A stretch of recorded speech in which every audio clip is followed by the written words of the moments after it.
Good evening, everybody. Welcome to the CSGO University Championship Varsity League brought to you by the Newell. My name is Chunks. I am joined by the one and only Pratalis. We're in week 3, and the past few weeks have just been absolutely insane, Pratalis. Stacked matchups tonight. Any predictions going into it in terms of any teams, players to look out for?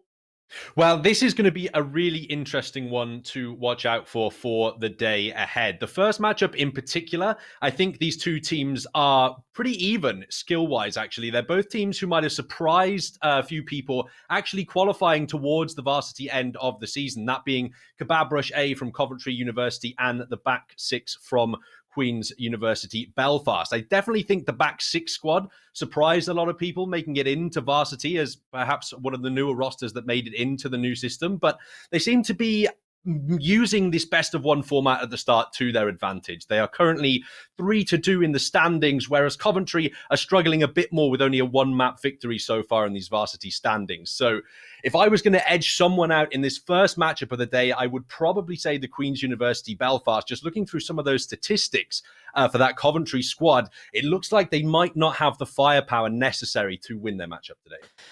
Well, I think it's going to be an interesting watch because, it's not like either teams have had it easy. Both of them have had some very tough games. And I got to say, both teams have had some very close games as well. You mentioned, back six here, currently out 3-2 from Queen's Belfast. They've been playing out of their minds, honestly, with, a pretty balanced squad in the grand scheme of things. You often see in Newell CSGO, occasionally one or two players will kind of take the lead and absolutely frag out for their squad. But I mean, for Queen's back six here, it's been really impressive because all players have between 102 and 109 kills with a team average of 107, which is absolutely insane. And I think it shows how well this team is actually meshed together as a squad to be able to, take it the long game, even though they haven't had any serious, runaway performances, currently 3-2. I think they're showing they're a consistent squad and they know how to work together as a team. Absolutely. Over 100 kills across 5 maps is averaging out about 20 kills a player, which is fantastic to be looking for. But it can be perhaps not quite a blessing in disguise, the inverse of that, a curse in disguise, perhaps. Because generally, when you're looking at the team structure in Counter-Strike, you want to have somebody who's the tactics behind the squad, your in-game leader, a couple of heavy hitters who are good at fragging, but then your other two players, maybe one, depending on what kind of format you're using, you want to be a role player, somebody to facilitate those star players with the flashbangs that they need, throwing the correct utility, and generally playing those slightly more difficult roles to frag in that facilitate more of your team's structure and strategy. So hopefully it's just the case for the Queen's University Belfast that they are all 5 fraggers, and it's less of the case that they're more of a mix of players playing individually. I feel like that's something you could potentially read into those statistics, is playing for kills rather than as a team unit. But when you compare their stats over to the Coventry side, I mean, again, it really doesn't look like the Coventry guys have been able to stand up to the level of aim required perhaps in this varsity tournament. Some of the ADRs are looking a little bit low, and we're going to need some big statistical performances from their players if they want to take home a victory tonight. Yeah, and I feel like Coventry have had a lot of hit or miss performances. We've seen, they've lost against Oxford Brook 16-2, for instance, but they were able to take it into double overtime against Swansea Storm. Now, losing, unfortunately, 25-21, but it shows that, even though occasionally you'll have a bad game, you'll take a big loss, they're able to bounce back. And I think it really shows mental fortitude from these squads, being able to, bounce back and have these big games and still at least being able to pick up one win out of the 5 games they've played. Indeed, and developing that mental fortitude has to be absolutely vital for the players in this varsity tournament at the moment, because it is not too long now. We're just a few weeks away until we start seeing those best of 3s and best of 5s get introduced. And that really is where you do need to put your mental fortitude to the test, because you can quite easily throw away a series by getting tilted after the first map. And even if you're heading into territory where you're comfortable of your own pick in the second. So you really want to have those mental fortitude skills drilled down if you're going to make it to the later stages of the tournament. And as a result, dealing with adversity in these best of one matches can be one of the better ways to do it. But in terms of Coventry's win rate at the moment, if they do want to make it as one of the better placed teams in Varsity, they're going to need to start picking up best of one victories. And while the back six squad they're up against is probably one of the best chances they're going to get to pick up a map win in this Varsity tournament. Yep, and I gotta say, player to look out for from Coventry, it's got to be Oscar right now. 123 kills in the space of 5 games. That's a 1.34 KD. Definitely the fragger of the team to look out for. I think that's going to be a player that we need to pay a lot of attention to with a consistently strong performance over the past couple weeks. Yeah, and let's not forget as well, heading into the initial matchups of the day, you also get to see how serious some of these players take it, how much practice is actually being done, or whether they're sort of warming up on the fly in this opening map. We can quite often see in the starting best of ones, star players a little bit rusty, their aim's not quite where it should be because they haven't taken the necessary prep time, or perhaps they've had academic commitments or otherwise in the day that's meant they've not been able to practice for the games. Either way, you can see players be a little bit rusty in these opening matchups, and I think for Coventry in particular, they're going to have to hope that Oscar is warmed up and ready for this one, because I absolutely agree with you. He's going to be a fundamental part of the firepower of that squad. Yeah, preparation just being such a huge thing coming into, games like this, especially in a best-of-one format, because you don't have the opportunity to lose one game, take a step back, look at it, come back and, adapt your playstyle. It really does come down to how well you prepare throughout the week, how well you've done research onto your opponents. And I think that's going to be a big one to look at for them. I mean, not to say, however, that this is our only match tonight. Just remember, guys, there are 2 matches today, 2 best of ones. Our second match is going to be Manchester Hive versus Oxford Brookes Vipers. Another matchup I'm extremely excited for because both of these teams having some very, very close performances so far. Yeah, that should be a really interesting second best of one of the day. Both teams trying to fight to be some of the top teams in this Varsity tournament. And Oxford Brookes Vipers have some of the most prolific names in this university tournament. Talking about Johnny Valele in particular on that AWP, who really can have some wonderful highlight moments if you can get the weapon in his hands. That has to be the key, though, especially in a best of one format. You can really easily lose control of your economy if you start off poorly. And then when you're a team like Oxford Brookes Vipers, who put so much weight on Johnny Valele as their star AWPer, if they can't put that weapon in his hands, they might struggle in that second match of the day. Definitely. I mean, we've seen him pop off. We've seen him get some insane clips last week when we were casting his games. It's going to be an intense one to watch. But let's not count out Manchester Hive right now. They are another one of those squads that are currently 1-4. Not the best performances, but the matches that they have won have been very impressive indeed, I have to say. Taking it all the distance against Not Freshers with the 19-60 win in overtime. Very impressive indeed. Going to be another squad where if they perform well, they have the potential to absolutely pop off and pick up a win, but it's a question of whether we catch them on an off day or, one of those strong days. Indeed, the Oxford Brookes Vipers are a huge beast to try and take down as well. So the Manchester Hive are going to need more than just one player popping off in that match. It's going to need to be a well-oiled machine, a well-functioned unit. And ideally, you're going to want to try and catch the Oxford Brookes squad on a map that they're not comfortable on either, which is incredibly difficult to do because they're very experienced players.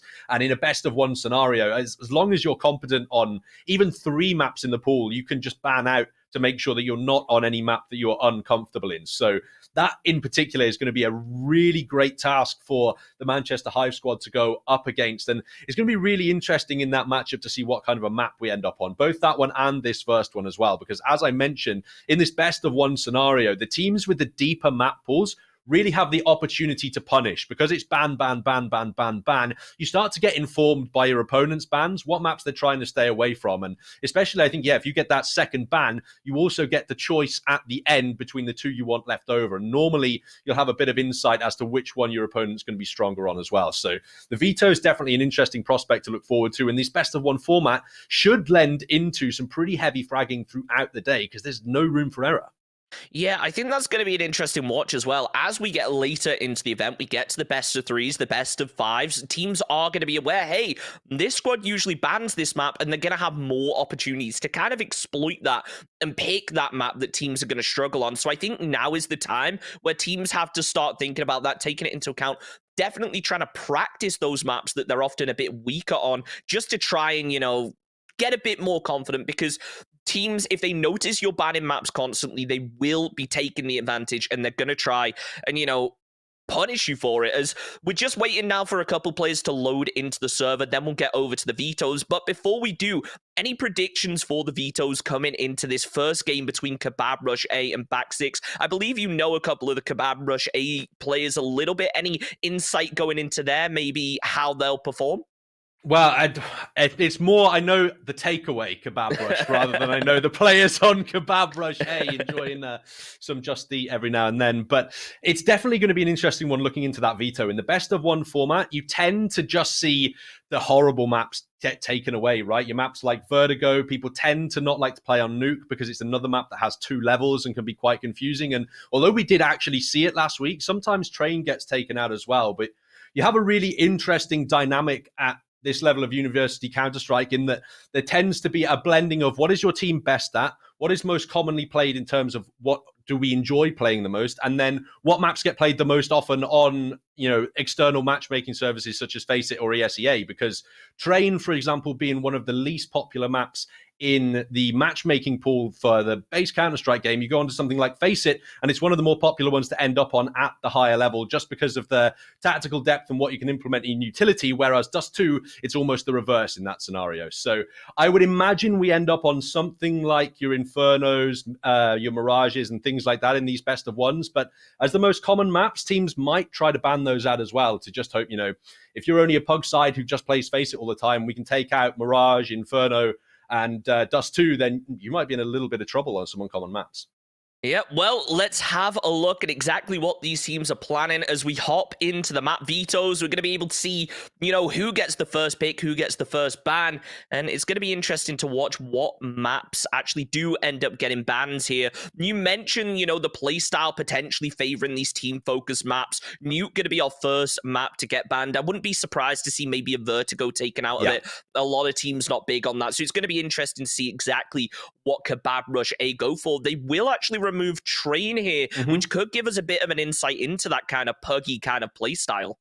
Yeah, the bans at the minute are definitely leaning over to one of the more puggy maps. Mirage, Inferno, Dust 2. I probably wouldn't suggest it would be Dust 2. Just generally, people seem to be oversaturated by that map a little bit, and to a degree towards Mirage as well. So now left in the pool, you've got Overpass, Inferno, Dust 2, and I can't believe I'm gapping on Vertigo, of course, which I would be struggling if we end up on that one. It tends to be not too much of a favorite. So looking at these bans here, I'd expect Vertigo and Dust 2 to come out as the next two, and then it'd be left over as an Inferno Overpass decider, where Overpass gets taken out first of all. So that's a lot of the AWP-heavy maps being removed from the pool right now. Train, Nuke, and Overpass, probably your 3 most significant to have a strong CT AWPer on there. And with Inferno, Vertigo, and Dust 2 left in the pool, the chance that we now end up on a Vertigo or a Dust 2 is quite high, which means it's going to lend into those individual aimers with the rifles potentially, especially if we end up on that Dust 2 map. It's going to be retake central.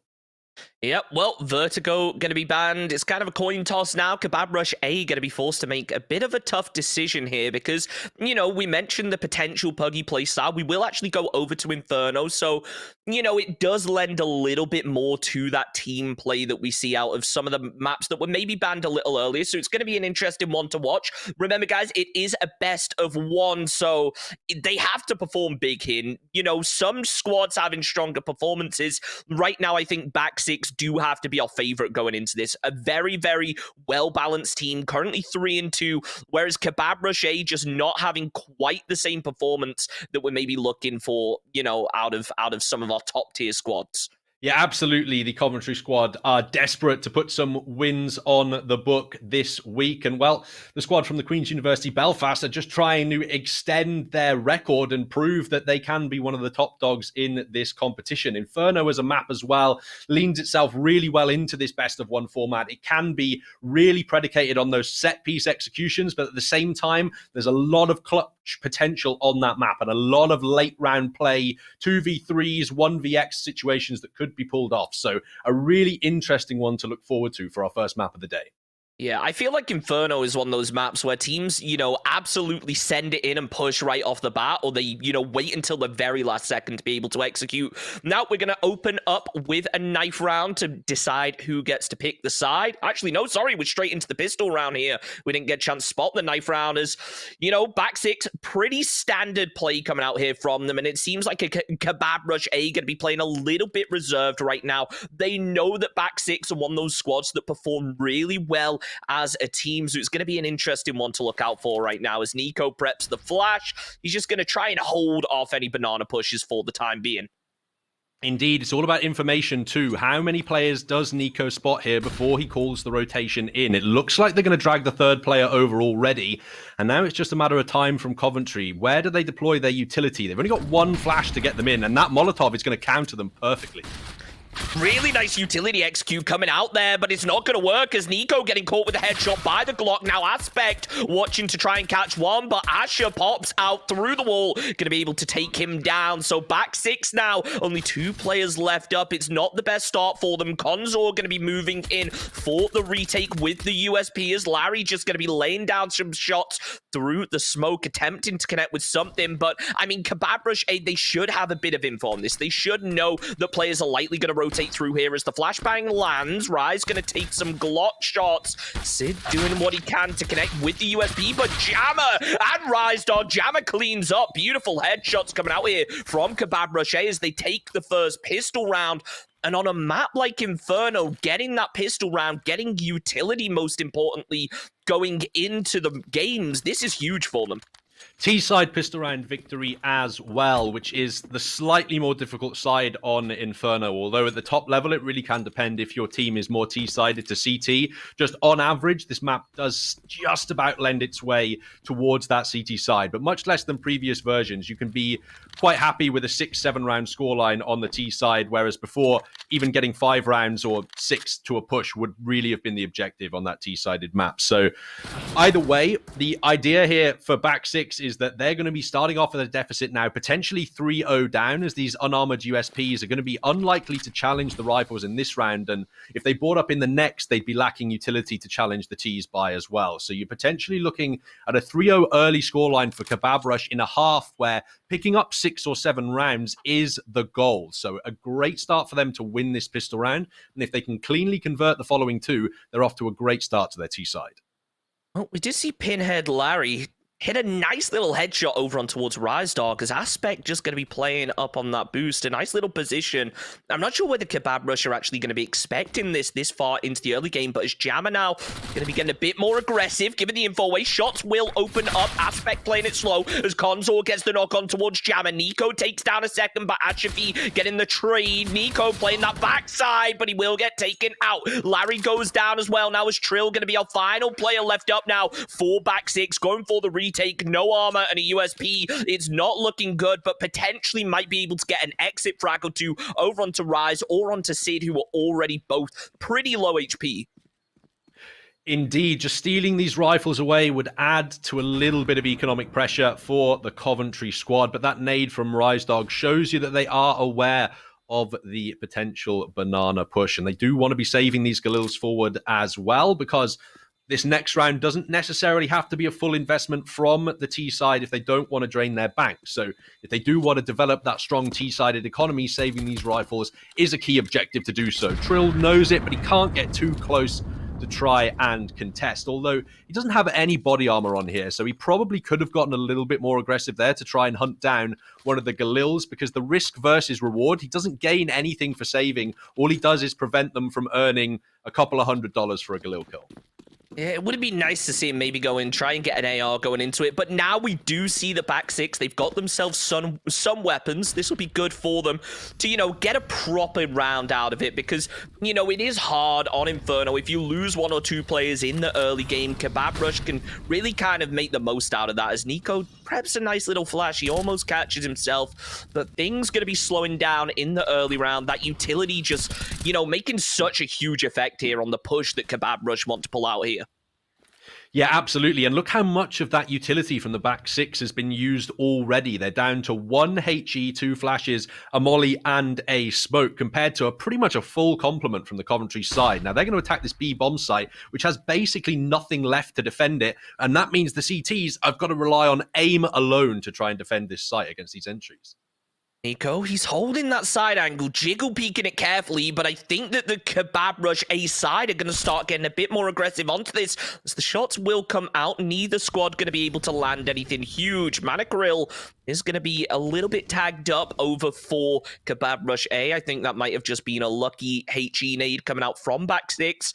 As now, neither squad has got aggressive onto one of the sites. We saw players peek over towards Banana, and now maybe back six is starting to realize that Kebab Rush aren't just going to send it into a site. They do have to hold that trigger discipline, and it looks like, Kebab Rush going to start moving in towards this A site now. Nico holding the backside of B will be able to take down Ashavine now, but I don't think they notice Sid. They'll hear the footsteps moving away as the A execute will be coming out. Trill lands it with the support of Pinhead Larry. He takes down one more, but both players going to be getting traded out right now by a man like Kirill. Konzor playing over towards Library, trying to land the headshot, but nothing quite connecting here.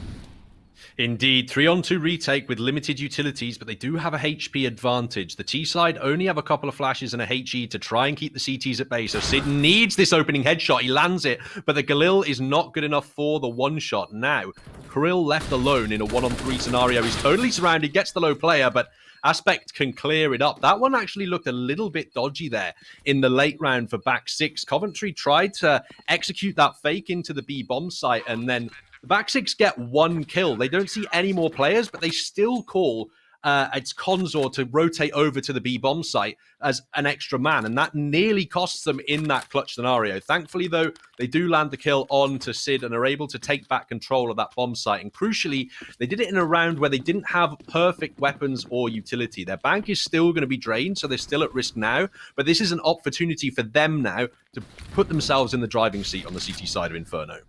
Yep, we see Trill going to be forced to rock the Deagle, so wouldn't surprise me if we see him maybe play a bit more aggressively than you typically see off a CT side, but instead just going to be playing the backside of A to maybe catch a headshot or two, wants to try and do at least some damage onto the squad, and we know just how deadly some of these players can be with that Deagle. We saw it last week, some huge plays coming out with the pistols.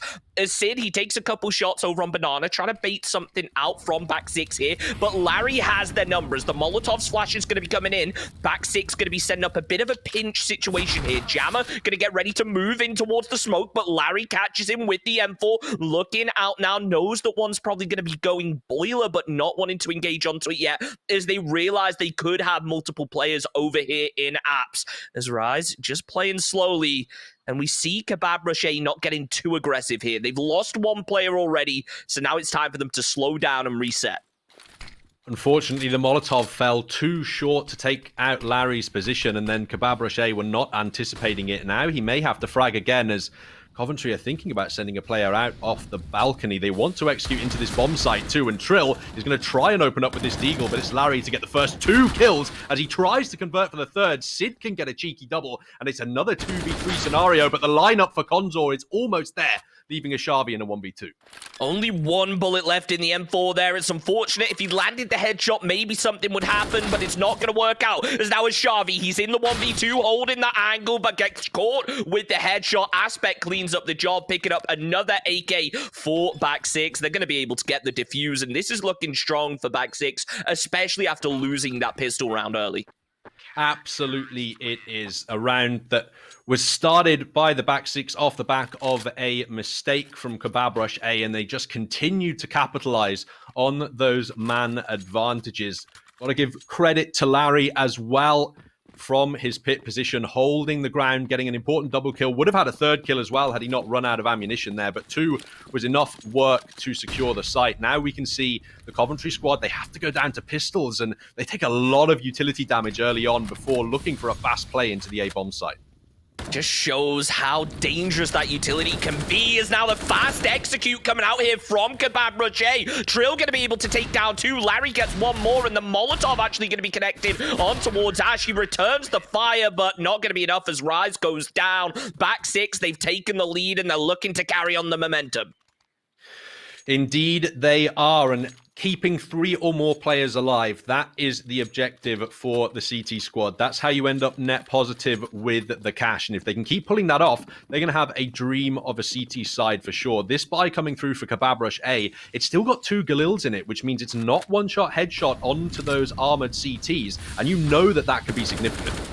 Oh, wow. A big push attempt coming out there from Restock and Sid, but it doesn't work out as the Molotov catches him. So now the reposition going to be coming out here from Kebab Rush A. They still hold 1 player over towards A site, but Aspect, I think he's probably heard these players by now. Smoke will be coming out as they go for the boost, and it slows down Kebab Rush A, which in a situation like this, where you've already taken down 2 players, you have no info on the rest of the squad. Your goal is just to slow him down and be able to start gathering info. Jammer just ate a hearty HE grenade as well. 48 health gone. He's down to just 50%, and he's only got a Galil in his hand. The Kebab Rush squad, they have no smokes to make an execution work. So in order to obscure the vision of their opponents, they can use a Molotov to try and force someone out of an angle, but that would be the only one they have for a retake scenario, or they have to rely on perfect timing with these flashbangs. The 2 CTs here only really have to get a single player for it to be a good retake attempt, and the work now has to begin. That retake going to be heavily slowed down by the Molotov, but Jammer going to be hopping up on to the hay bales to try and catch them off guard. It doesn't work out as Trill going to be able to finish the job there. Consor holding the cross, prepared to take the fight on towards these players, but Achavi getting the trade on towards Larry is down to a 2v4. Aspect going to be down to low HP, so it's not beyond all reason that we can see Kebab Rush potentially come back from this, especially with the AKs, but unfortunately, when you have a player so low as Ashabi is, the round quickly gets wrapped up, and back 6, here comes the momentum. Is it time for them to start taking a serious, lead gap here? It definitely could be an option. They're going to go up to 5-2, you have to assume, off the back of this pistol buy. It's not even complete with Deagles for the Kebab Rush squad, so it's a bit of a mixed bag money-wise. Then the back 6, they continue to survive with multiple players every time. Nico, Aspect, and Trill are starting to build up their cash reserves a little bit, and that's another wonderful HE grenade from the back 6 squad. Their utility all game so far on Inferno has been stellar, and a large part responsible for softening up these Coventry attacks, just continual damage sustained before they get anywhere near the site. We spoke coming into the vetoes about how, we expected Kebab Rush to have a bit of that puggy play style. And I think we're seeing how when you are a really well, mesh team, you can really punish those kind of puggy players. As now Kebab Rush, they are going to be at a 2-round deficit. Pinhead Larry goes for the jiggle peek, not going to take the shots, but the Molotov does land down. Sid going to be in a rough position, forced to make the peek here as Trill connecting with the headshot. Flashbangs coming out from Ashavi as the Molotov coming in. Now Reese could do some damage here. He's sneaking around. He got all the way through B, should be able to take down Consor, but he's playing it slow here. Opens up the shots. This is big now. Krill's gone down, so has Consor, as Ashavi going to be moving in. Only 2 players left up for Kebab Rush A, as back 6 have been taken aback now. They're trying to, clear through, but they just don't have the info on where Reese is exactly going to be. They know he's somewhere around this arch side library area, but they can't quite confirm his location, so they have dispatched Nico to protect CT Sport, and the unfortunate consequence of that for Coventry is that Ashavi is alone in these apartments, and that's the bomb dropped. Reese is not going to get much done in this round, and at that range, Trill is able to take him out swiftly. The 5-2 scoreline obtained, and a buy from Coventry can come through now, but honestly, what they need to do in this round is slow things down. They're trying to go in too fast right now and are being torn apart by that back 6 utility, and it's really punishing them in the late round situations.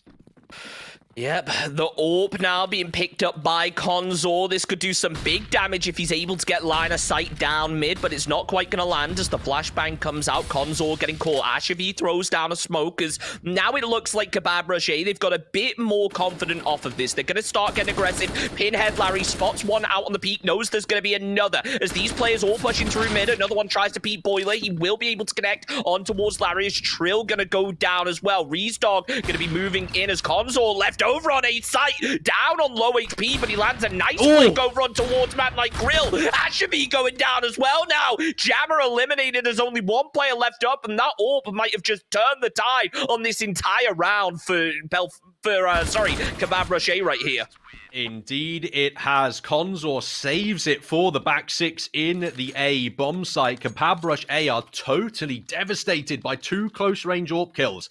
A couple of things happen there. The first is that there's no utility deployed within the site to deal with that AWPer itself. The second is that they both swing out one by one to try and take this guy down. If you swing out at the same time, the AWP can only hit one of you as long as you're not stood in front of each other, and then the other guy should be able to effectively trade things out. Now, though, it's back to pistols for Coventry and another attempt at the B bomb site that's being chewed apart by utility.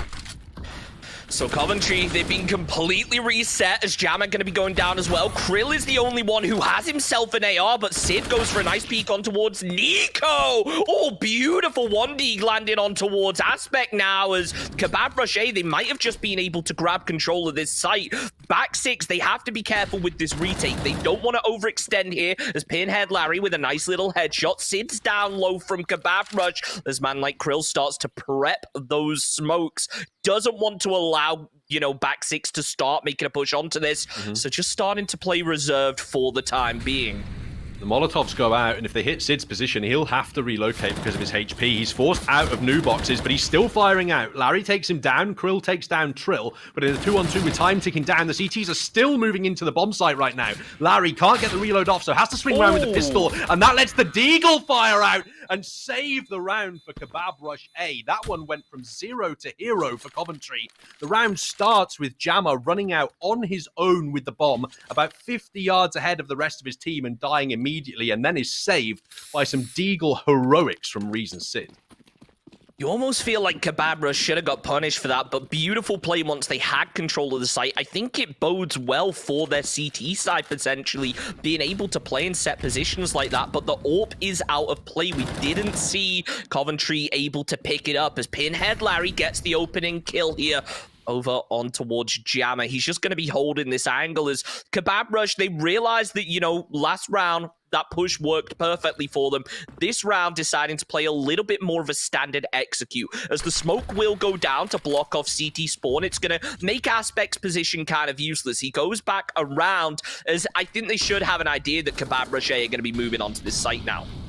Indeed, there's a lot of information and a lot of utility deployed. That's double Molotovs expended from the CTs on the B bomb site, and there's an argument to suggest to Coventry, wait 30 seconds and then still execute into this site. If you can drag another player over to A with a bit of a fake, that's perfect, but there are no Molotovs left now to counter your push into the B bomb site, so this has to be your easiest way in.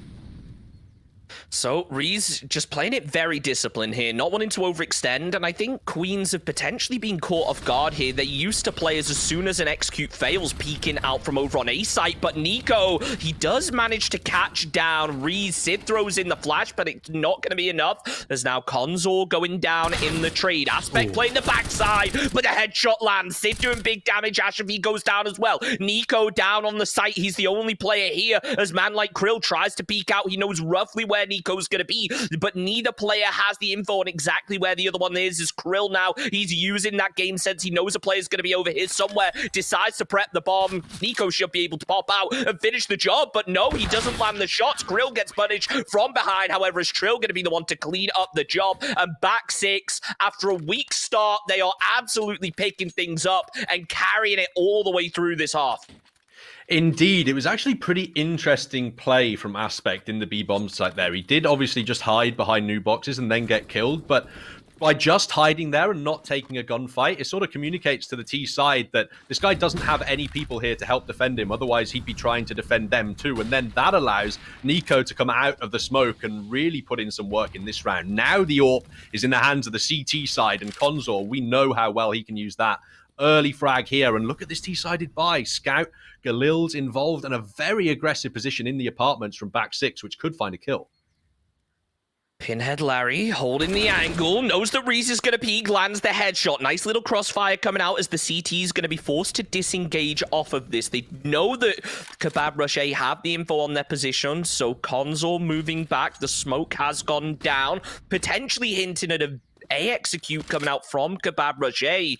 But they only have 3 players left up, one of whom has a scout. It's going to make these close range engagements very rough, especially against the force of back six. Is now switching over to a Galil instead. Pre-fires coming out from Nico to try and slow this down. And it looks like back six want to try and back off a little bit here. They want to catch players on these peaks, but we know just how strong Kebab Rush can be on these kind of puggy kind of fights where they peek out wide. Nico lands a big shot towards Ashavi. Jammer goes down as well, but Consor through the wall, connects with a headshot, cleans up the job. Beautiful play coming out here from back six. And really, the Coventry T side looks totally outclassed by back six at the moment. Back six are looking very, very comfortable on this map. They're using set piece strategies effectively. Their utility work is absolutely beautiful. And Coventry don't really seem to have an answer for anything. They're just sort of rushing up Banana at the start of the majority of these rounds, eating damage, and then getting chewed apart by the CT rifles. It almost feels like Kebab Rush here aren't exactly on the same page as we see 2 players buying, the other 3 forced to eco. It's going to make things rough going into the later game, especially now in round 12 already, but Ashabi going to be landing a shot on toward Pinhead Larry. That'll get them at least an extra assault rifle, but 2 players left with no pistols. It's not ideal if you are Kebab Rush A. They've taken Nico down low. Larry's out of the fight. The question is now, what can Kebab Rush A make happen out of this player advantage that they currently have? I would have to agree with you. I think the communication in Kebab Rush A is really messy right now. We saw Jammer rush out with the bomb. We've seen a couple of mixed buys across the team and lack of communication, and they just try and rush and play on their own at the moment. They're going to try it within the B bomb site. Sid is taken down by Aspect's AK, though, into the 4-on-4, and he's still firing, but he's not following through on any kills. Jammer can take Consor down too, but that leaves us in a 2v3 scenario. Ashavi only on 8 HP, and Reesdog waiting here with the Deagle. However, Trill is trying to flank around Jammer at the minute on the A-bomb site. They just walk straight past each other. This is going to be a really weird late round scenario. Nico extremely low. Trill has to try and group up quickly to take a bit of the attention off of Nico. As now, I think he might be aware a player moved through CT, but it's not going to be enough as Nico getting caught with the AK. Trill could potentially here just try and play for the exit frags, but with the performance that Queens have had, it wouldn't shock me if he goes for the kills, as he will peek out now. Not going to be able to land too much, as now decided to just back off. Let Kebab Rush A have the round here, because when you're in an advantage like this, 8-3, you don't have to worry too much about, conceding one. And if you look at the team economy as well, Aspect is pretty low on cash, so it would be really useful for the back six squad if Trill could run away right now, drop this AK over to Aspect in the next round. Now he can get full head armor and a bit of utility for himself, and we're not missing a rifle in the CT side. It's not really worth it in that last clutch scenario on just 10 HP to try and walk in and find 3 kills when you know that your team is going to find way more impact with that AK in the next round. At 8-4, the back six could still finish this at a dominant 11-4 position, I feel. Maybe even off the back of a single gun round victory. It's only really all-out rushes that are working for Coventry at the moment. Yep. Nice little execute coming out here from Kebab Rush A, causing a bit of, giving away a bit of info over towards A. Luckily not going to get caught by Consor with that AWP. They can just be so deadly holding angles like that, but luckily the shot's not going to land. It's Pinhead Larry. He's behind that Molotov. We've seen Kebab Rush A get punished for these short Molotovs before. There's a nice peek coming out from Pinhead Larry. The smoke providing just enough cover, though. But out comes the peek now. Jammer goes out wide. Reed's coming out from Boiler as Kebab Rush A. Now is their opportunity to start executing over towards a site, as we do have man like Krill holding on towards Banana here, making sure no players are going to be able to rotate behind the rest of the squad. As Reeds, it feels like they peek out, they get 1 kill, and then they immediately concede control and allow back six to kind of reposition and get control over the site here. Well, the issue with that particular round is that the bomb was all the way back in T-spawn, so Krill had to rotate from the top of Banana to pick it up, but this is the wrong call from back six. They've guessed wrong. They think it's the B site, and that's left Trill alone in the pit to try and defend the early game. Consor might get here in time, actually, thanks to what looks like a botched Molotov from the Coventry side. That's bought a lot of time for Trill to find impact now. Utility will give a lot away. Consor goes for the pre-fire on towards apartments. It doesn't quite land. Trill takes down Reese, but Krill with the headshot on towards him in return. 3 players left up here for Kebab Rush A, as they will be able to get the bomb down. It's down to a 3v3 scenario. Krill is going to be low, but back 6, they have 2 assault rifles here, which could do some big damage. Consor with the AWP. Let's see if he can make anything big happen like we saw in the early game, because, you know, you can concede one round, but conceding 2 or 3 in a row is not ideal. So a lot of pressure going to be on back 6 right now to be able to keep their economy in the state it was going into this round. Nico peeks away at the worst possible time. Asher V lands the headshot on towards 1. And now, if you're back 6, you've got to be sweating a little, you know, kind of losing that lead that they had. Indeed, their economy is trashed now as well. Consor is only on $1,900, so this is a bit of a weird one cash-wise in terms of what they do vis-a-vis an investment, because Consor could potentially have to double eco at that level of cash, and, well, they don't have the rounds to afford a double eco strategy at it being the penultimate in the half, so they drop down for what they can here, and they look for a full buy in the next one. Any damage, or more importantly, rifles that they could steal away would be beautiful. Just 1 AK would be a great treasure to find for this next round, and you can see Trill and is trying for it with that Eagle in mid. They're even nearly finding Sid as well, who's only on 1 HP.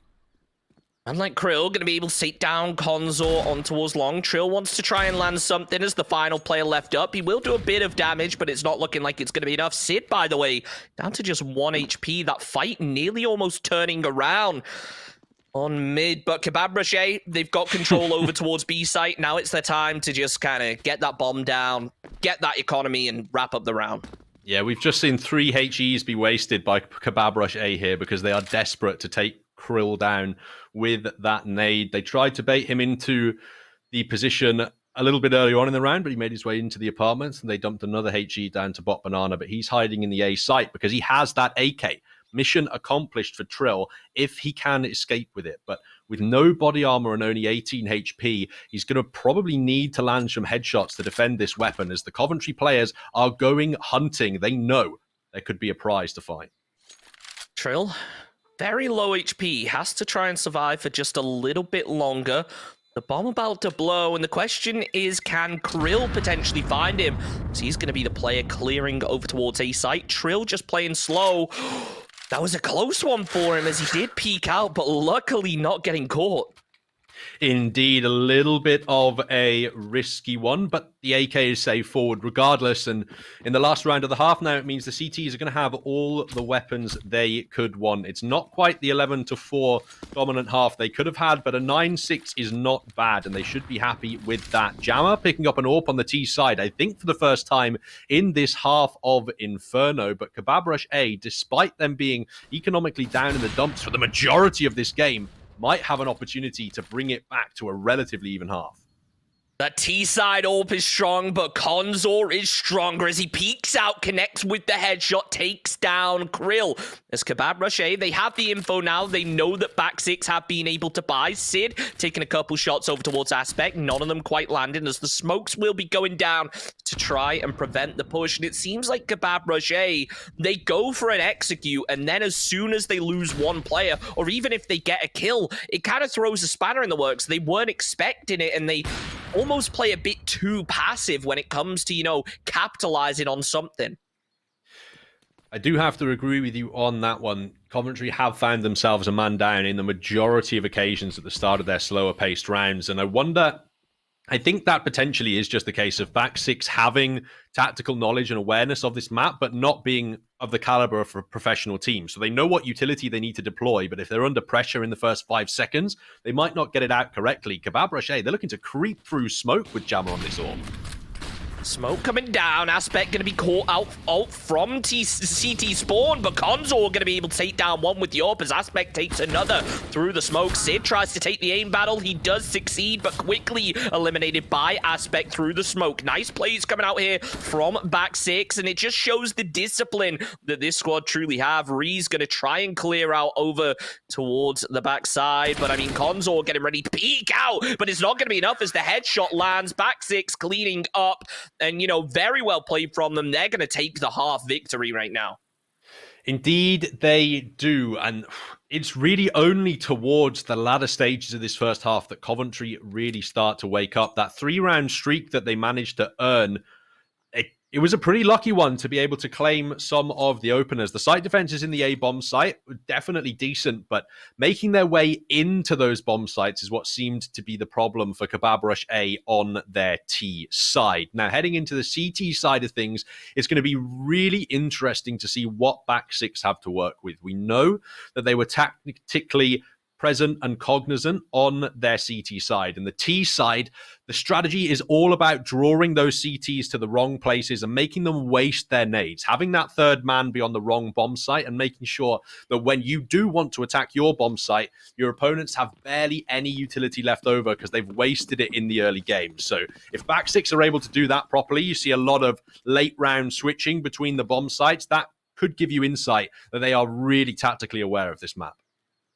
We did speak about how Kebab Rush A, when they took control of the site, they were very good at keeping hold of it. And this is going to be fairly similar in that regard, where they will be able, you know, to be on the defensive side. They are able to play a bit more reserved, whereas back six going to be the ones putting themselves in kind of rough positions. Sid does get caught with a couple shots, so now the flashbang's going to be coming out, making the B execute pretty obvious here. Nico land a nice headshot over on towards Jammer now, as man like Krill going to try and peek through the smoke, deciding to back off in return. The rest of Kebab Rush A going to be moving in to try to go for the retake, and coming off of the CT side, I mean, coming off the T side, I should say, it can be big, but nice headshots landing left, right, and center. That execute coming out perfectly timed here from Kebab Rush A, working well as a squad, but it's actually going to be Belfast that are able to return it, and the headshot not quite landing. Nico punishes him for it. Back six, they carry on the momentum from last half, and now they're going to be up in terms of the economy. This is the perfect start for back six, especially if, as we mentioned, Kebab Rush A are a little bit disjointed communication-wise, maybe a little bit tilted after that Consor up clutch, it looked like as well. So if they're already struggling now and will continue to struggle throughout the start of the second half, hopefully we don't see them collapse early. This nade dump is huge, but they actually take a bit of damage from it, from some missed utility by the looks of things, and the T's can just go in and wipe them up. The Kebab Rush squad, definitely one of the teams I think that would benefit from some dedicated practice time in the servers, people learning your nades and developing some set strategies together, because right now it seems a little bit too much like they're playing for individuals. Kebab Rush right there, getting a bit too confident with that first round win. Sorry, with that first round loss, sorry. They picked up some big kills, but it's not going to be enough, as now back six punishing them as they overextend. I like the idea, sure, we're at an equipment disadvantage. Let's just try and make something happen, but that's not the way to do it now, as back six, beautiful executes coming out, I have to say. They are really good at placing their utility and using it, but Kebab Rush A, they do throw down some smoke, some Molotovs, so it will slow things down just a little. Indeed. Now, Trill in the apartments has to clear out the early position. Sid is atop the balcony, which is a great crossfire position to utilize alongside a Shavi for when this back six play comes out. But it can be predicted. It is quite commonly used at the high level. So back six, they could have a Molotov ready for it. We'll have to see what they do on their actual push, because they were playing Pinhead Larry just in the lower version of that angle. Reese, though, is the first man to get a kill, and that doesn't actually prompt the back six into action. There's a minute left on the clock, and they're not going to jump into things off the back of that one loss. Back six, clearly a very disciplined squad. Playing it slow, they've lost one. It doesn't really change their plan too much. Pinhead Larry still playing over towards Banana. As now here it is. Smoke's coming out. The execute going to happen here for back six. Playing it slowly. Just biding their time. This is beautiful, really well disciplined CS trying to fake the A-bomb site right now.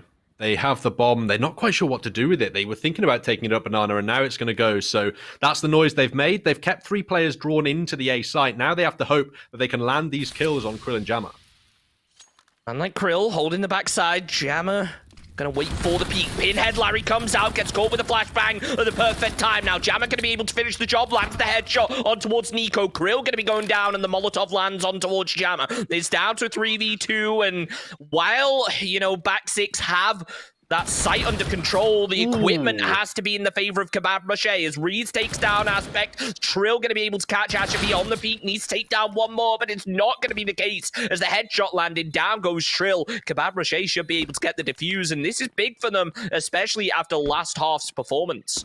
Indeed, and considering it's the first full gun round of the CT side, it's a vital round to win in terms of keeping your economy under control. It was a little bit of a bonus one from the back six squad. We saw they brought those Galils forward and the slightly more deficient weapons that they had from the round prior. There won't be any of that in this one. It's all AKs, it's all utility, whereas Jammer still has to drop down to an MP9. Now, that weapon can be incredibly effective at close range, and it might be utilized if he's in the right position, but these Molotovs are going to prevent him from getting aggressive in Banana and finding those close angles for some early kills.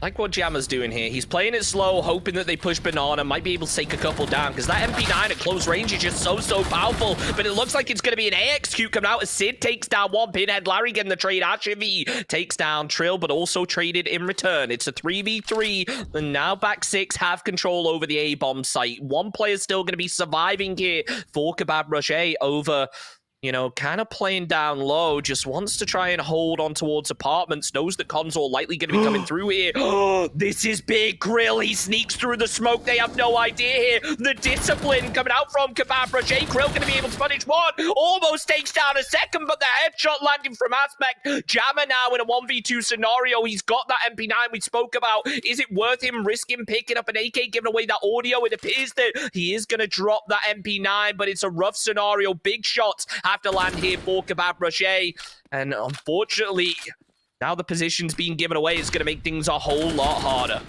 Oh, well, the flash goes a little bit too deep, and Jammer now only has a 1v1 to worry about. He knows the rough positioning of this player too, and Console gives himself away. Oh, wow. Jammer, that is an excellent 1-on-2 and fundamentally misplayed by the back six squad. It looked like the round was going to turn in the favor of back six as they managed to take it down to a 1v2, but beautiful shots coming out here from Kebab Rocher there to be able to take the round, and things are starting to heat up a little bit. 8-11. It's certainly getting close. We'll have to see exactly how Kebab Rocher want to play this now.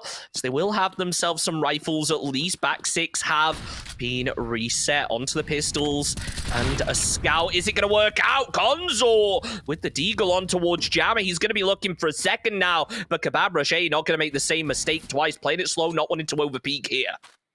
Indeed. Oh, just that 1v2 from the last round from back six. They heard the footsteps approaching. There was no reason for them to get aggressive, but overconfidence or perhaps over-eagerness was their victim in that round. It was such an important one for them to win too. It would have dealt a devastating blow to that economy, but we do have to now continue in the back six with an early kill. That's what they're hoping for. But the CT rifle of Ashavi, he wants to bring it back into his team's favor. He could find another one onto Nico here as well. If these deagle peaks do tend to come through, Nico just misses the headshot though. And a 4-on-4 scenario normally would favor the T side because the CTs are spread out across the map, but they have all of the weaponry they could want on this CT side at the moment. But Larry taking down Ashavi, that's a real opportunity for them on this A site.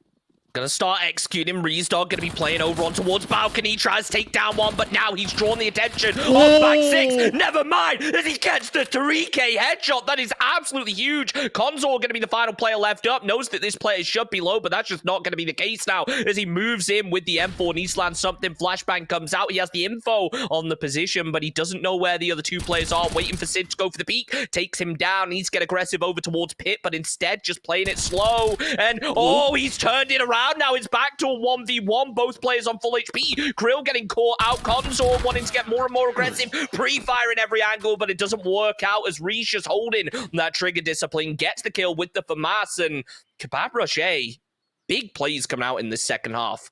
Indeed, almost a one-on-one battle in that last round, but Reesdog plays it perfectly. With the time left on the clock, there was about 10 or 15 seconds left. So realistically speaking, Consor can't try and commit to the plant because it would give his opponent enough time to rush the bomb site or do whatever he needed to. He had to commit to the kill at that point in time, and just the presence of mind from Reesdog not to be sat at that close, more beneficial angle. Instead, through the smoke where he can't actually land a kill himself. He's slightly deficient in terms of the information he's getting, but he forces out those shots from Consor and ultimately wins the round because of it. Krill, if he picks up this kill here, it doesn't matter what the scoreline is. Kebab Roche have won the game, but the peak will be coming out. Consor will be able to take down Jam, and there it is. The shot landing. Down goes Consor. Can he take down another one? Is looking rough now as he's only on 2 HP. He needs to go for the peak. The flashbang's landed, but he doesn't realize he's inside of smoke. Nico going to be able to get the shot through the smoke now. Aspect, he preps the Molotov, as now it looks like these players actually want to go towards A site, hoping that Kebab Roche have decided to rotate over towards B, but not going to be the case as they are set up as a two-man. We do see Sid here going to be moving back over towards A. Is they're aware of this execute now? Indeed, they are. No sound on the B bomb site whatsoever. They are a little bit paranoid that there could be a lurker or something like that. They don't totally want to abandon it, but as more contact is made on this A side of the map, eventually that last player is going to have to rotate over from Coventry. It's going to be an early 4-on-2 in the site, though, for back six. It looks like as the utility comes out, this should be a takeable situation for them. The position has been given away, but back six weren't able to get the info. Headshot landing down from Nico as Ashavine nearly takes down one through the smoke. Not going to work out those. Nico returns the fire. Sid, the final player left up, and now Kebab Roche. They've conceded this round. They have a good enough stand-in right now in terms of the leaderboard. They can lose one, and they could potentially make it back next round, but back six, this is big for them. This is going to be their opportunity to start stretching out that lead some more, because it feels like the past few rounds, they just haven't been able to perform in the way that maybe we would have hoped for them. I agree with you there, especially considering how strong they looked at points on that CT side. But this round could be a really significant one for the back six side to win. It puts them up onto 12. And it more likely than not forces Kebabrush down onto an eco, with Sid having no investment but a saved rifle. Reesdogs and Krill and Jammer would all need drops though. So actually, what it might more likely force out in this round is the full out investment. It would have to be a double eco anyway. So they might as well spend all of their cash if they're saving in this next round regardless, and try and support this one M4 in the roster as much as they can. But the knock-on effect of this is that if back six can take a victory in this round, they have a 13-9 lead into what will be another eco from Coventry, giving them 14-9, playing for map point in the next full gun round. Jammer playing it slow, doesn't want to use the smoke just yet. It's pretty much the only utility they have right now. Trill going to be looking to try and jump up top as Ree's just going to be playing over towards Boiler, just prepared in case any players do decide to peek over towards App. Sid holding that angle from CT spawners. Consor going for the pre-fire. Trill going to be able to take down Ree's dog now, as now they should have a little bit of info. Consor getting taken out in return, and now it looks like back six want to get a bit more aggressive on towards this aspect. Preps the Molotov, wants to land it over somewhere, actually connects on towards Jammer through the smoke, but not enough to get the kill here. Sometimes you just got to commit to a couple more bullets. Jammer, he tries to peek through. Aspect going to be able to take that one down, and two players left up here for Kebab Rush A. It looks like the round should be going in the favor of back six here. The only thing that could throw a spanner in the works is a Shavi. The bomb is still on its way to the site. It can still be dropped here. Can he pick up another weapon? No, unfortunately. The round could really have been turned on its head there should the double kill come through, but it looks like it'll be an easy conversion now for the back six squad. Sid can upgrade onto an AK. He still has that body armor and utility to worry about, so saving his weapon, still going to be an objective to look for in this next round, but Coventry are in a dire economic situation indeed. It's going to have to be the hard eco through this next one, otherwise their economy's not going to recover until the very late stages of regulation time here on Inferno. Back six, they have a clear route to victory in this map if they can dominate the next round. Yep, Sid, 2 rounds in a row, just playing it slow, wants to play, for a bit of safety here. He doesn't want to give anything away. He knows that back six, they have the advantage. They're going to have the economy. Why give them an extra kill out of it? At least save yourself, an AK here. It will make a bit of a difference, hopefully, but it's not ideal if you Kebab Rush A, especially after the first half performance. Bomb is going to be detonated, and the timeout coming out. Back six just going to take a couple seconds to kind of talk things through. They want to you know, look at what they did right in the last round and, you know, figure out exactly what they want to do from this point onwards in terms of carrying that momentum over to the game win.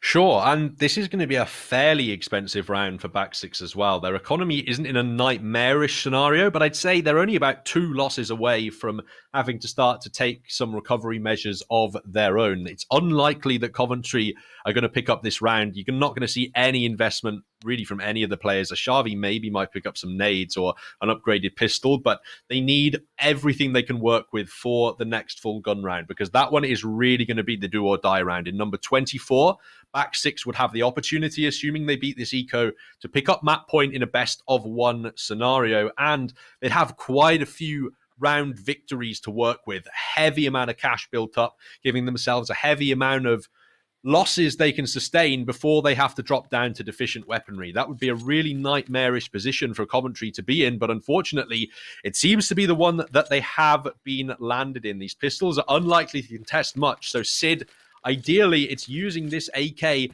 to farm up some more weapons, make sure the squad has everything it wants cash-wise in the next round, and Coventry are going to be fighting with their backs up against the wall in number 24.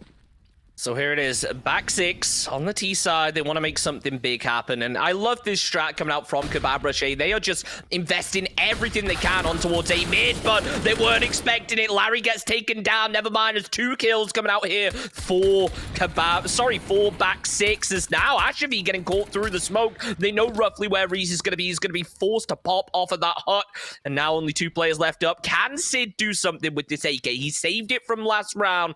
Now is his opportunity to prove why it was so important. He's been smoked off from his angle, unfortunately. Reese has found a kill onto Nico, but I'm not sure if there's a recoverable rifle for him that's safe. Somehow Sid's found another one, and now this is doable for the Coventry side. 2-on-2, Reese Dog definitely has enough space to pick up a rifle now, and Sid, he actually converts another kill. It's all on Trill to try and pull off a 1v2 clutch.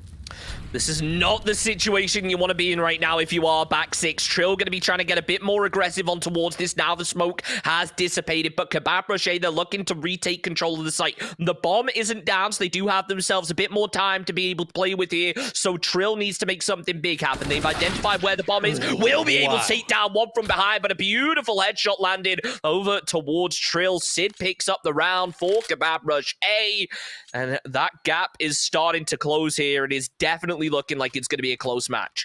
Indeed, the only rifle for the Coventry squad sneaks into that A bomb site, and the back six up against an eco perhaps were a bit too confident in their post-plant positions and end up accidentally throwing an unnecessary one away. This could be a route straight back into the game if Reese Dog's AWPing like that at the start of these rounds. Aspect falls early on now as a man deficit to the T side and a deagle on Consor as their economy is feeling the pain. Reese hoping that is a sign of things to come, and he does get the opening kill here. Back six, playing a little bit slowly. We know that they're a very reserved side at times, but they know how to make these executes work out. So now it's just a case of getting their players in position, hoping the Kebab Rush A burn through that utility, then being able to make something happen out of it. Creeping in towards the A-bomb site. 3 players firm in defense for Kebab Rush A. This is not going to be an easy entrance, so the back six back out instead, as they only have 2 smokes to work with, and that means they just have to attack this B-bomb site. The amount of ground you have to sort of take the early area of short on the A site, then you have to take arch side, and then the site normally takes 3 or 4 smokes to get all your angles covered, so they're sort of forced into the B-bomb site by their lack of utility here, the back six squad, and that means Sid and Krill are waiting in the wing. Sid still with a Molotov available, but no smokes for the site. Really smart play coming out here from Kebab Rush A as they identified that they needed to keep 2 players over there just in case. Krill will be caught with the Molotov, forced to back off, but Sid land a shot through the smoke now, knows the back six is going to start getting aggressive on towards this. Larry takes down Krill, but Reese in return connecting with the AWP. Now lots of shots coming through the smoke from Sid, trying to land something as now that Molotov they picked up is going to pay dividends. Unfortunately, however, Reese will still be able to connect with a shot through it as Molotovs don't stop bullets, unfortunately, for back six here as Sid cleans up the final one. Kebab Rush A only 2 rounds behind and 6 left to go in the game. Could they potentially force it here and potentially, you know, pick up the win? This is a really tough situation now for the back six to find themselves in. That clear route to victory they had has been stolen away. They have to drop down onto the Deagles, which can find damage, but not supported by armor, are unlikely to. And that could give Kebab Rush a 12th round on the board. If they can survive this one with at least 3, they could definitely find their way back into the game as they're building up cash. Gotta say, something I love so far from this game is it feels like whenever a team shouldn't win a round, they're able to pull it out. Yeah. So now is the time that we get that clip button ready. Is Consor going to be getting caught low? Full pistol execute coming out here from back six. Only one smoke left. Never mind, as it does get thrown. A flashbang left for Pinhead Larry. And I mean, Kebab Rush, they should have control over this, but Consor going to be, sorry, Pinhead Larry going to be able to get the trade on towards Jammer after the kill landed on towards Trills, but he misses the AWP shot now. It's not going to be able to land on its target. This is back six's opportunity to capitalize. Never mind, as Consor getting caught with the AK. Ashavi going to be looking to try and find one more. Pinhead Larry now has himself an AK, but not for long, as he quickly gets taken out from behind by Sid. But there it is. Aspect with the beat lands the headshot on towards Ashavi. Can he find one more? As Sid takes down Nico. Aspect, he's in a clutch scenario. All these players other than Krill are going to be low. He has to land some big body shots right here to take the win.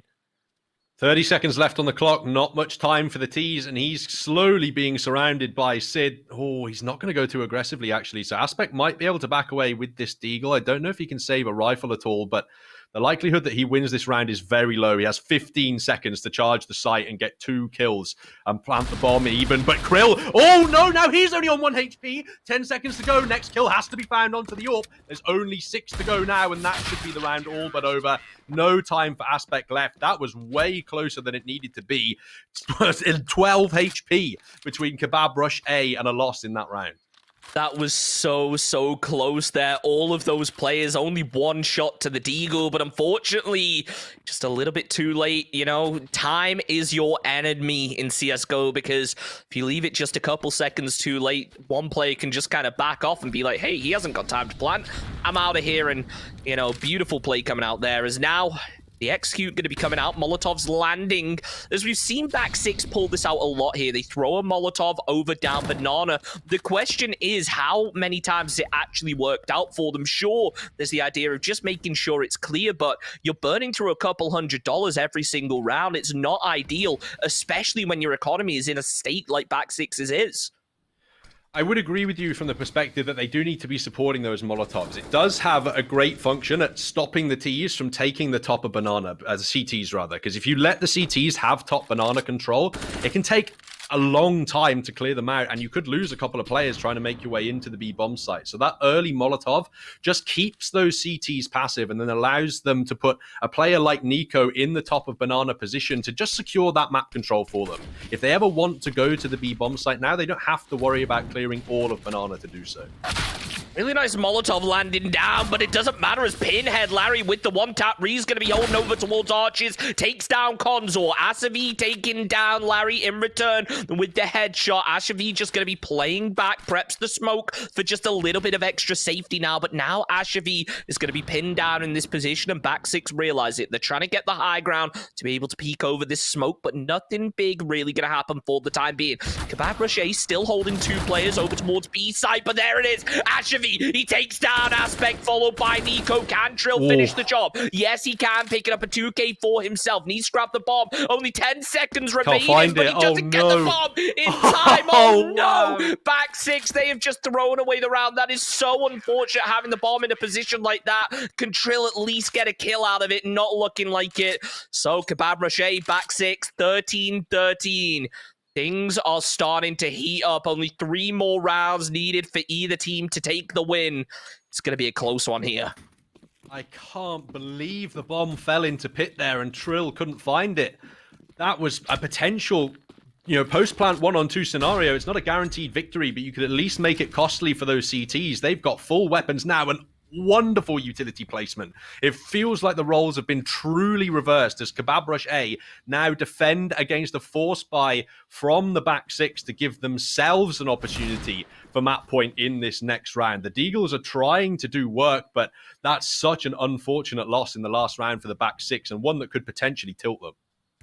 Krill holding that trigger discipline. The flashbang will come out. He knows that back six aren't going to insta-peek him, as he will be able to take down one, followed by a second, the third, and the fourth. The 4K coming out from Krill here, as Sid going to be the one to clean it up. Kebab Rocher, 14 rounds. They started this half at a deficit, but they are showing now just how strong their CT side is starting to work more as a team, and they are looking poised to take this win potentially.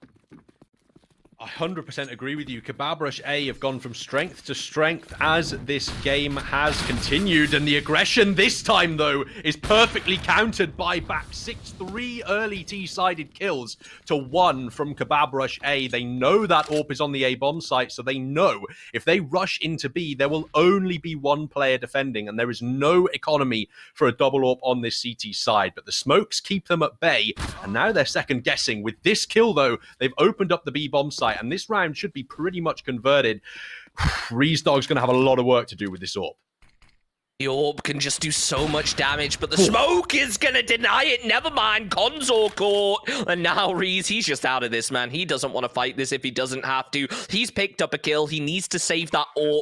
Kebab Rush A, They want to keep this lead. They can't really lose, you know, anything right here. Sure, they might have to concede the round, but at least keep the AWP, because on the CT side, it can be so powerful. As we saw, he picked up 2 kills already.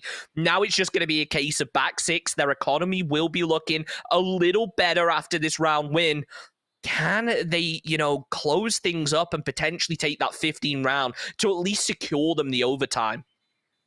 Well, that is an interesting question indeed, because the economy for both sides isn't perfect right now. Kebab Rush A have a lot of cash on Sid, which means he's going to have to be dropping rifles in this next round. Jammer and Ashavi cannot afford head armor and an M4, let alone putting utility in their pocket. So Sid is going to have to drain his cash reserves to make sure that the Coventry squad have nades available on this CT side. And we've seen, especially from the back 6 squad, CT side had more of an emphasis on just how important that utility really can be. Now, with Sid potentially having to drain his cash reserves into this round, it means that the entire Coventry squad is going to be empty on cash. If back 6 take this one, they'll have map point, and Coventry will have nothing to buy up to try and deny the victory. So they are going for the full investment on the CT side. Double AWPs on both their top players, Reesdog and Sid, the only 2 over 20 kills for the side. Very strong in the early round, finding those long-range kills and keeping your opponents out of the bomb site. But if back 6 find a quick execution and they find an early bomb plant, 2 AWPs on the retake can definitely weigh you down more than they can help you in those scenarios. They struggle so much at close range areas and at clearing angles where the AKs succeed at needing to clear multiple angles in quick succession. So this is probably going to be the map-defining round coming up here. This is overtime potential written all over it if Coventry manage to take a victory, as the T-sided force by rushes, you know, can just catch an off-guard victory on this. But if back 6 can pick up the win and devastate that Coventry economy, they would probably be the favourites to win out this map. But honestly, it could go either way depending on how this next round does. One big play from any individual player could secure the win for either team, because, I mean, after this round, both teams invested so much. It could be a case that whoever wins this round just has the better economy going into, you know, potentially our final round, and they're able to clean it up. So it's going to be big here. As we see Jammer, we've seen him pick up some interesting weapons. He's got himself that MP9 now, which we've seen just be so, you know, not really as useful as we maybe would have hoped now. Back 6, they want to play it slowly. They don't want to over-aggress here, as the Molotov will be down. Trill just clearing through Boiler. It looks like back 6 playing a bit more passive over towards Banana than they typically do. This could potentially give Kebab Rush A bit of info on the play, but as Consor gets the opening kill on towards Sid, it's going to open things up. The bomb, however, is going to be right at the back of Banana. So they have to try and pick this up, and I think Kebab Rush A, look, they saw the kill over on towards him now. They're repositioning on towards B. Back 6, they can capitalize off of this because there is only one player over on a site, and yeah, I'm not sure how ideal it is to have Ashavi as a solo. I think now Kebab Rocher, they start to notice this. Ree's going to be backing off, holding on towards mid. The smoke's coming down. Molotov's out. A nade as well. And back six, they're just being so cautious here. Both sides have to. They know the game hangs in the balance with this round, and back six know they have the man advantage and don't want to throw it away. This is what I was talking about in the halftime break. Dragging those CTs back and forth across the map and making them spend utility. Now, back six drag the third player over to the A bomb site and only have one AWP to worry about on B. There it is. Ashavi gets the opening kill on towards Pinhead Larry. It's down to a 4v4. Nico going to be taking the pre-fire over towards CT. Grill, he has the info, but the shot not quite landing. That could be so harsh here for Kebab Rocher. As Nico picks up the kill, he's going to get taken out with the Molotov Jammer. Going to be able to pick that one up as he just holds the backside. Needs to wait for the rest of the squad to try and move in. Ashavi moving up. Banana going to start clearing his way through. Trill just playing the back, though. They should have a bit of info here. He takes down Ashavi. Reese takes down Aspect, but he's taken out. Jammer, the final player left up here. He has to make something big happen. Knows the player's going to be on dark, but it's going to be Connor that cleans up back six on round 15. And Kebab Rocher, their economy is in no state right now. They have to make some huge plays to be able to hold on and take it to overtime. And it is straits of the direst degree for Kebab Rush A. They have to buy whatever they can on this CT side to try and make it work. Only 2 rifles available, supported by some MP9s, and it looks like they want to go for a bit of early aggression in Banana to try and force an early round favor their way. But Sid just takes 70-odd damage from a Molotov, but does have an aggressive position now. If it's not anticipated, it could be effective, but really Kebab Rush A need everything they can to make their way into overtime. And Larry, I think he just spotted Ashavi up there and is able to convert the first kill of the round. There it is. Down goes a rifle. Pinhead Larry going to be able to take that one out. He might be low, but at least they still have 5 players up here. Back 6. They want to try and secure this. They had such a strong first half. They do not want to throw it away, as we do see Krill. He's just going to be playing down over towards Banana. He's got the 5-7. We know just one headshot. It can do so much damage with this weapon, but it's not going to work out as Nico gets the kill on towards it now. Back 6 are looking stronger and stronger as every second moves on. Sid going to be low HP for Kebab Rush A. And I mean, it's such a rough position right here. 2 players holding on towards A. Reese goes for the peak. Will be able to take down Larry. It's back down to a 3v4. So they are looking to try and clean this up, but back 6 repositioning over on towards Banana. Sid going to be playing the back of sight. He's low HP already. Smoke coming down over towards the cross. CT going to be blocked off. So's Cobbins. Reese, he tries to pre-fire through the smoke. They have the info onto one of the 3 players now. Sid playing so disciplined. Needs to make something happen. He takes the shot. It doesn't work out. Nico going to be able to get the kill on towards that. 2 players left up. It's going to be Reese and Jammer. Jammer needs to try and get back to the rest of the squad now because this is not looking ideal. Reese getting caught with a headshot. Back 6. They might just be able to take this here as they just hold this site so disciplined, using that CT side from earlier as inspiration here to take the win as Konzor takes down Reese. Jammer the last one up, and this is not looking good right now if you Kebab Rush A. Indeed, Jammer, he gets aggressively peaked by Trill, and that is the end of the map. Every single round in regulation time required to find a result on Inferno, but in the end, it is the team of back 6 that managed to claim the victory, 16-14 against Kebab Rush A. And at one point in time, it really looked like that match could go either way. It really did, as it got so tense towards the end there. Back 6 had such a strong start, but unfortunately it didn't work out for them. And you spoke coming into that matchup about how closely matched these squads actually were. I think that was perfectly demonstrated, whereas it seemed at the start like Back 6 were going to be able to take the win, no problem. They had such an advantage, but Kebab Rush A in the second half, I should say, just absolutely scraping it back with everything they had. And that's got to be a huge upset if you're Kebab Rush A right now.